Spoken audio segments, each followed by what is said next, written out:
पहले बच्ची का अगवा किया गया, महज 8 साल की बच्ची, उनके साथ बलात्कार किया गया, आंखें फोड़ दी गई और जान मारने के बाद, मर्डर करने के बाद उसे फेंक दिया गया। सीएम नीतीश कुमार से मांगने पहुंचे परिवार वाले इंसाफ और पुलिस ने दिखा दी अपनी औकात।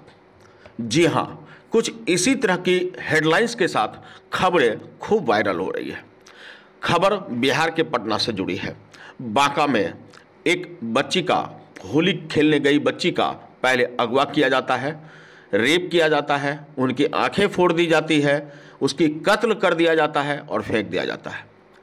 आप अंदाज़ा लगाइए एक पिता का कि आखिर किस कदर उसके सीने पर बेटी की यह तस्वीर अपने लिए इंसाफ मांग रही होगी, किस तरह उनकी आंखों में वह दर्द उभर रहा होगा और किस तरह बेटियों की चित्कार से गूंज रहा होगा बिहार।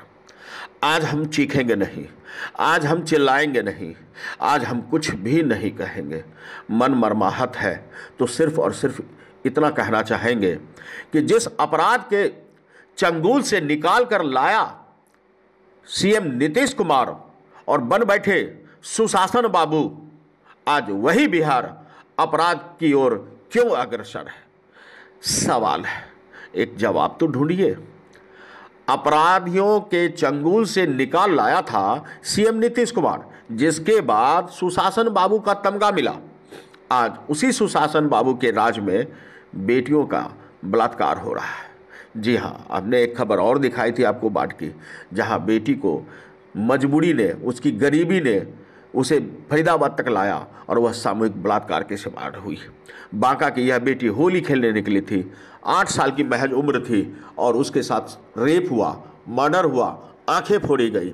इंसाफ के लिए जब वह दर दर भटकते हुए पहुंच गई अपने आला अधिकारी, आला कमान के पास, सूबे के मुखिया के पास, तो उन्हें समय नहीं मिला और पुलिस ने भी खूब धकियाया, खूब गड़ियाया।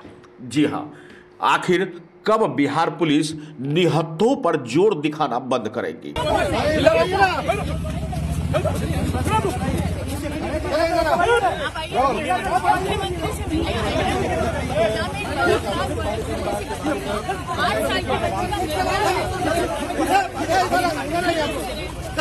आप कौन है बच्ची की? एक्टिविस्ट में बच्ची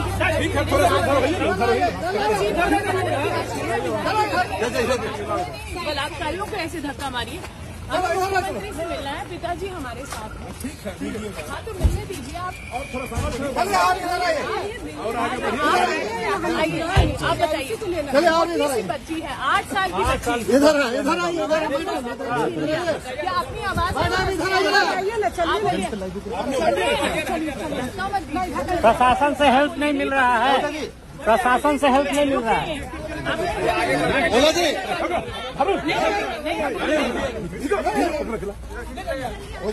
सूरत पर यहाँ प्रशासन से मदद नहीं मिल रही है, ऐसे धक्के मिल रहे हैं प्रशासन से। हाँ ठीक है, मिलाते हैं ना आपको, हम मिलाते हैं। यही पकड़े हुए 50 जोर बलात्कारियों में चलाइए। आप हम पे चला रहे हैं, आप बोलिए ना, हम चल रहे हैं साइड। चलिए, मैं कहा तो बिना हाथ लगाए बात कीजिए। हाँ मैडम, आप गलत कर रहे हैं। हम गलत कर रहे हैं, बलात्कारी गलत करते हैं। बलात्कारी का काम कानून का है, हो जाएंगे। समय मांगा है, समय मांगा है, समय मांगा नहीं मिला, बात खत्म हो गई। क्यों नहीं मिला? क्यों नहीं मिलेगा समय? आप मालिक है क्या? हाँ, क्यों नहीं है मालिक? जनता मालिक है, जनता मालिक है। समय दिलाइए, समय दिलाइए। कोई नहीं दिलाएगा। ऐसे कैसे? आप किसी के देश की सेवा के लिए हो, किसके लिए हो? अरे तमीज में बात करो, चुप कैसे बोल रहे हो? चलिए, आप तमीज में बात करो। आप तमीज में मैडम ऐसे ही बात करोगी तो बलात्कारियों का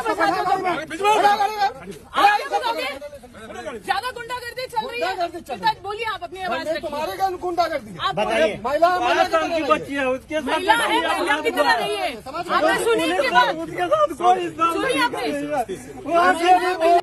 अपराधियों पर जोर दिखाइए साहब।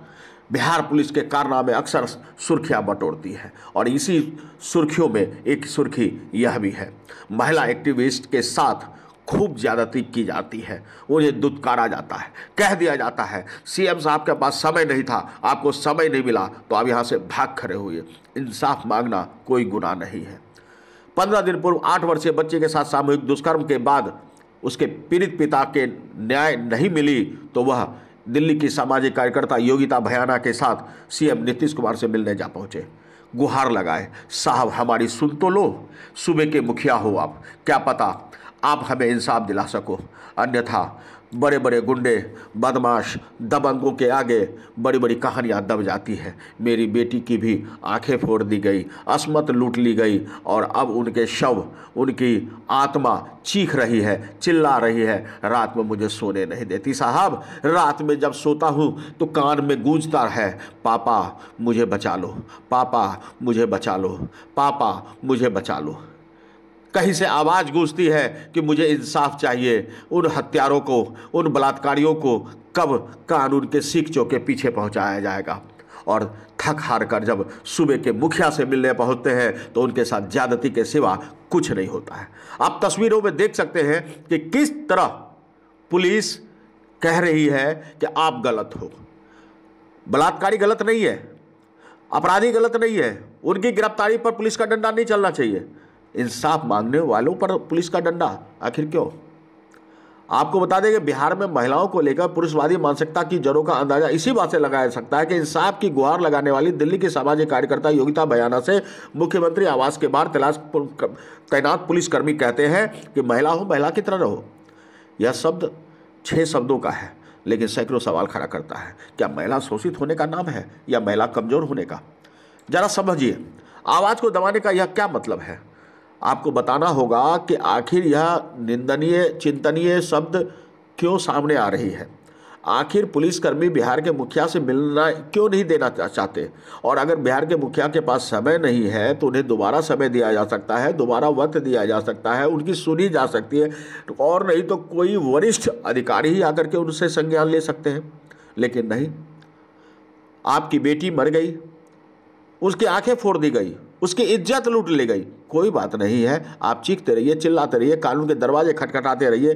दबंग लोग उस केस को दबा देंगे, छिपा देंगे, या फिर लंबी कार्रवाई में आप थक हार कर, आपका क्रोध शांत हो चुका होगा, आपका दिमाग अब यह कह करके चुप करा देगा आपको, कहाँ जाए, किसके पास जाए, थक तो गए, कह तो गए, सबके दरवाजे खटखटा लिए, कुछ नहीं हुआ।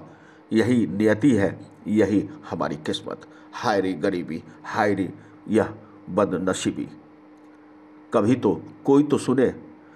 बिहार के सुशासन बाबू के नाम से विख्यात नीतीश कुमार जी जब बिहार से अपराधियों का सफाया किया तो उन्हें यह तमगा मिला, लेकिन आज बिहार फिर से अपराध की ओर अग्रसर है। सुधी लेते लोए कौन? हमारे सहयोगी रामकिहारी शर्मा की खास रिपोर्ट। तो आज के लिए इतना ही।